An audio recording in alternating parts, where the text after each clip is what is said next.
So how did we end up here? Have you ever hit a point in life where it just breaks a little, where something has to change, but you just don't really know where to start? That was me not that long ago. And this is kind of where the podcast begins. Now, this is a podcast. I want to fill in some of the gaps because I'm aware in series one that I mention a few things, but they're not really totally in context because the conversation is about the other person. I want to take you through my journey, how I started the podcast, what led me to kind of changing some of my thoughts and opinions on stuff, um, so that we can, yeah, you guys can get to know a little bit about me, my story, why I'm here, how we did that, and a little bit of depth behind the podcast because a lot of white guys just start a podcast, and I want to give you a little bit more depth behind mine, just so that it's not just guy podcast. Now, I want to take you back to kind of like the point where a bit of a breakdown started for me. Now, this is where I can give you the date as well. It's the 2nd of December, 2023. I was walking around Bath, which is a place that I absolutely love and adore. The Christmas markets, but I was quite irritable. I was walking around. At the time, I was working in the fitness industry. I was having to do some client work, so editing videos for content. I was editing training plans, getting back to clients after their check-ins and stuff like that. Now, that's kind of like the laptop lifestyle that people this is where I started to realize that it wasn't for me. Now, not only was I quite irritable, I kind of put it down to holiday blues, which I'll get back into in a minute. This irritableness soon became completely irrational rage. Now, I was walking around, Christmas market. Bath isn't a big place, so there isn't many places to go. When it's the Christmas markets, it is absolute chaos. It's lovely, but chaos and really not very nice because if you're not there for Christmas markets, it's not what you want it to. And I got to the point where I was absolutely seething, all because I couldn't find a little coffee shop to sit down and work in. Now, I usually try to be quite pretentious and go to your locals and independents and the stuff that I do my research on Instagram and TikTok with. But it got to a point where I was like, I'll take a Costa, I'll take a Starbucks, I'll take a Prep. And I was walking around and around and around and around, and I cannot find somewhere to sit down. This is like completely response to what's actually the issue here, completely off. It gets to the point where I finally come across this. It was actually a theatre. And I sit down and I order myself a flat white and I get my laptop out, I plug it in. My laptop's a little bit temperamental. It needs to be plugged in 24/7 on life support. And I start trying to do this work that I'd been so desperate to do. I was looking at client work, I was looking at anything, flitting between these tasks. Now, I have a bit of a scatterbrain, probably something undiagnosed in there. But it was at the point where I couldn't look at a page for more than a few seconds without like wandering off, picking my phone back up. And it got to the point where I was like, actually, something's really not right here. Now, I'm big into writing things out, talking things out. In that situation, I opened my notes section on my laptop and I used the world class journal prompt of what's pissing me off. And I just pulled out. Now, it wasn't polished, it wasn't really a list, it wasn't really an order. And I'll be honest, probably the first 10 minutes of me writing was all surface level rubbish, just bullshit.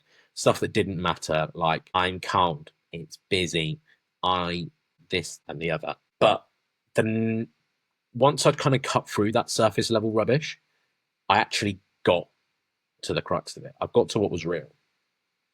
And for the first time in a long time, stuff really started to make sense to me. And I just realized I had this real deep sense of disconnection. I really wasn't enjoying what I was doing. I wasn't getting the fulfillment. I was no longer having the impact that I wanted to. And for me, I'd very much got myself caught up and tied up in that identity of PT fitness guy. You can get away with doing not a lot of work if you really, really want to. And that's where I was. And I found that if stuff wasn't exciting me anymore, it broke me. It honestly did. For a long while, it really broke me down. I couldn't do anything. My energy, my mood, how I was to be around was horrible. I was not a nice person to be around at that time. Um, but that was kind of the breakdown. I had this big realization that the way I'm going, what's going on, really, really isn't working for me anymore.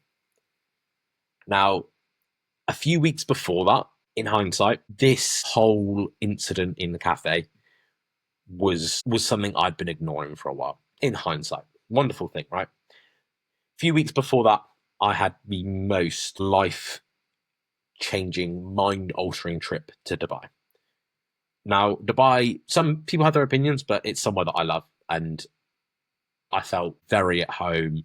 I liked the way that things operated. I liked how safe I felt. I liked that, there's a real culture for doing well. There's none of this tall poppy syndrome that seems to be so abundant in the UK and Australia. But the one thing that I really took away was how small I was playing. Like 20, 30 years ago, in our lifetimes, the majority of lifetimes of the people watching this, like that was a desert. There was nothing there. And all of a sudden, you have this most amazing city, a hub, like a travel stop. It's almost like, how do we ever not have that? And, that was the real something for me where it's something started to wobble. And I'd really say mind altering with an emphasis on that. And a few months before that, I'd done my life coaching qualification. And life transformation coaching is the technical term, if we're going to be like that. And that was massive for me. It really allowed me to kind of like break down what I was doing. And it made me realize that there's a lot more to, helping people and changing lives than the squats, the deadlifts, and the protein that I've been talking about for so long, and a loom check-in at the end of the week. Um, that honestly was again something that was massive for me, and that really started to shift and make me realize that like I know that there was an expiry date on personal training and fitness and everything like that for me, but I didn't realize how soon that was going to be. It's one of those things is, oh yeah, that's in the future, that's in the future, that's in the future. But there's no actually real context of, this actually might end up being quite soon. What I found particularly challenging, bringing it back to more around that point of the cafe situation. So December 2023. Like for me, this lane change wasn't just career, it was my identity. I found that I was so disconnected from who I was. I really didn't trust what I said and what I did, my own abilities. I wanted a lot of things to change. I'd really embedded myself into an industry after what, 5.5 years, 5.5 years, something like that. But I'll be honest, I was terrified. I did not know what to do. And I felt alone and so broken and like nobody got it. And like I should be further ahead. There was this real like sense of that. I thought I was broken and just like, what's wrong with me? Which I thought I'd done some mindset work, but I clearly never stress tested it. So when things get tough. Now, how did we get here?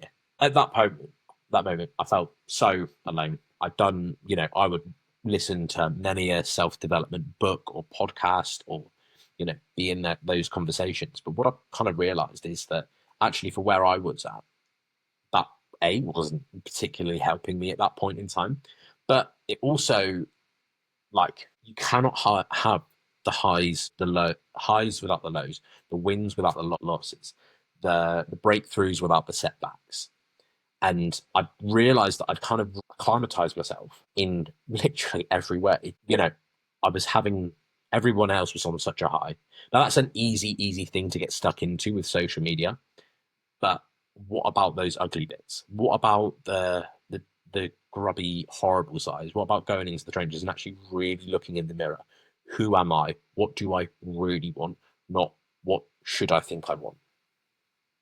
And I wanted to create a space for like real stories, not polished success. Something that you'll notice is in every single one of these chats, I want to talk about the ugly. I want to talk about the hardships, because that's something that's really, really important to me. And I wanted to share that because I think Harvey at that point in time could have really done with that voice.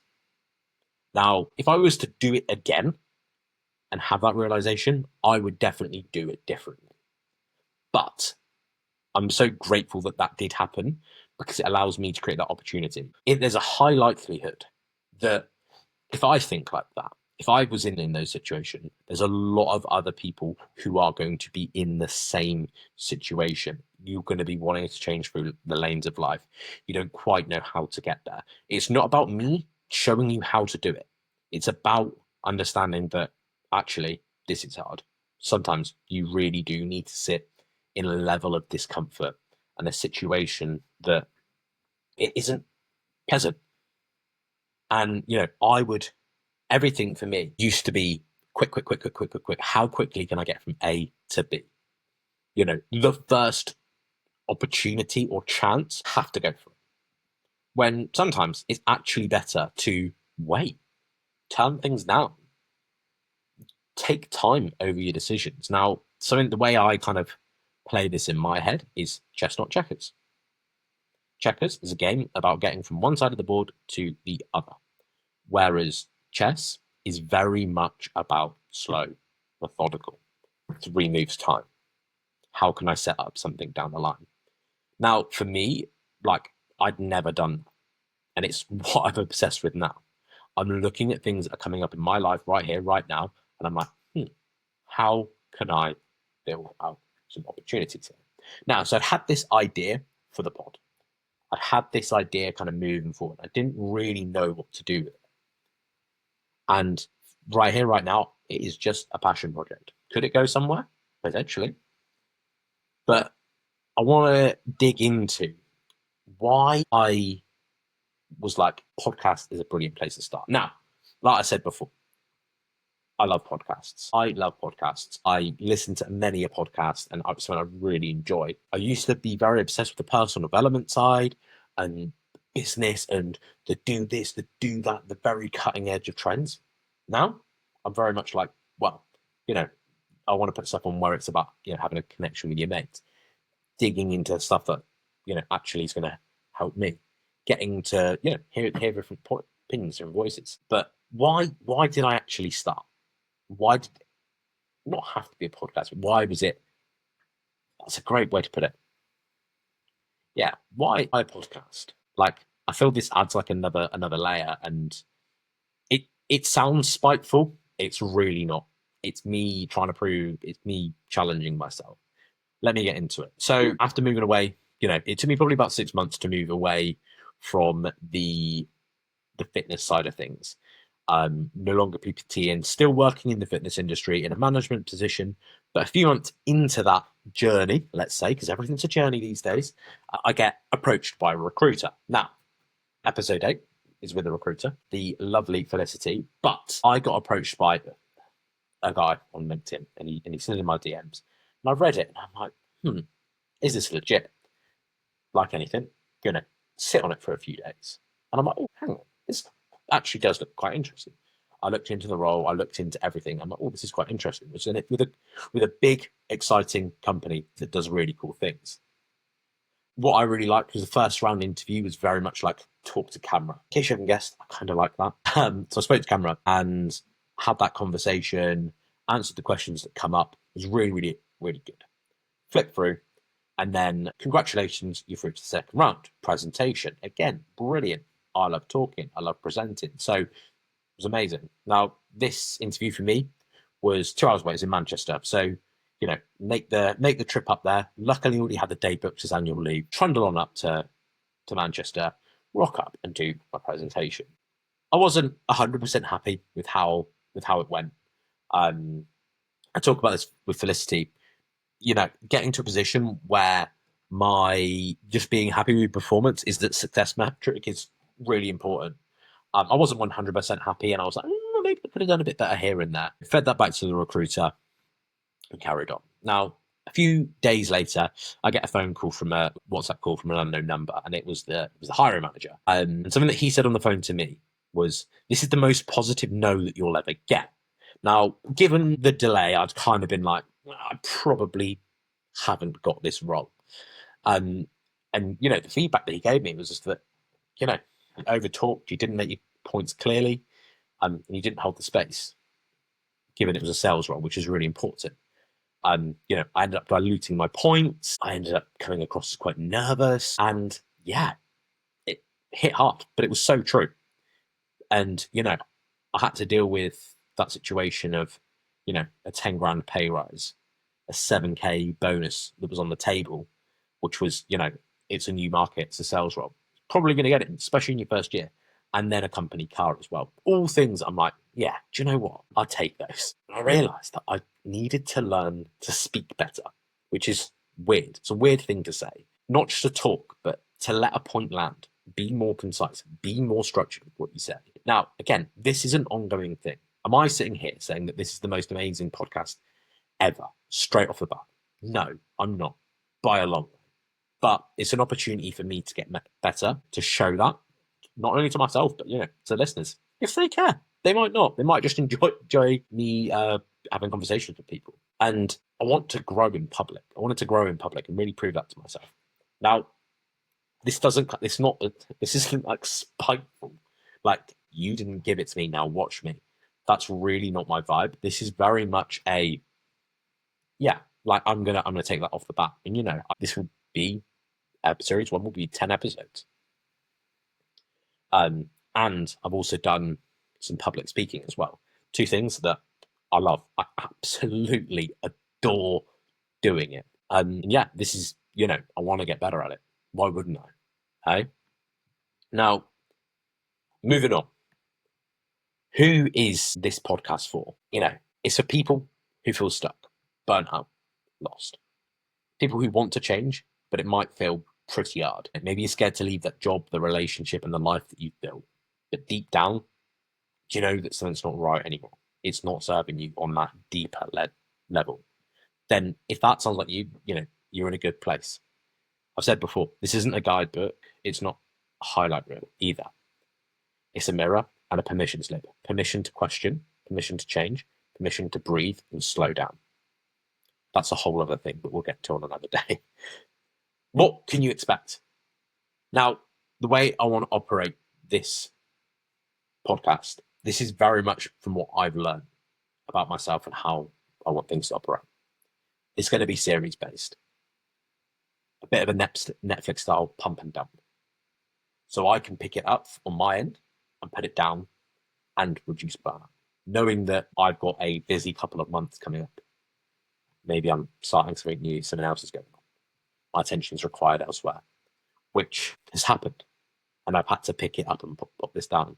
There's been some serious, big life things go on. Some for me personally, some for people around me, where attention needs to be elsewhere. That's why I want to do this. And the guests are going to be mixed. Now, I want this to be as me as it can be. We're going to talk to coaches, recruiters, athletes, mentor, people that have changed lanes in all kind of ways, moved across the world and done cool things. And I want to get into that nitty gritty. I want to have honest conversations. I want to have raw conversations. And I want to have fun conversations, because it's not all doom and gloom. And we can still sit here and have a bit of a laugh at the end of it. But I always want to keep it real. I always want to keep it authentic. Now, that's something that's really important to me. There's been several times where I've had to change my mind, change my opinion on things that we're doing with this podcast, because I'm like, this isn't right. There's been times where I'm going to jack the whole thing in. There's going to be times where I've had to go redo things. I don't want it to be interview tennis. I don't want surface level chat. I want stories. I want to hear about people's lives, sharing it with myself. There's an element of this which is quite selfish. I want to get stuff out of it, but I also want to give back and allow people to see how things work. Because I find, for me, that level of inspiration, that level of proof from other people is where we can start to build belief that we can do it, belief that it is actually possible and it's not what some crazy superhuman does. Now, whether you're in the middle of a lane change or just thinking about it, I hope this podcast makes you feel a little less alone. You don't need the perfect plan. You just need a little bit of clarity to make an honest step to you. And I want to figure it out together and change lanes. I'll catch you in the next one.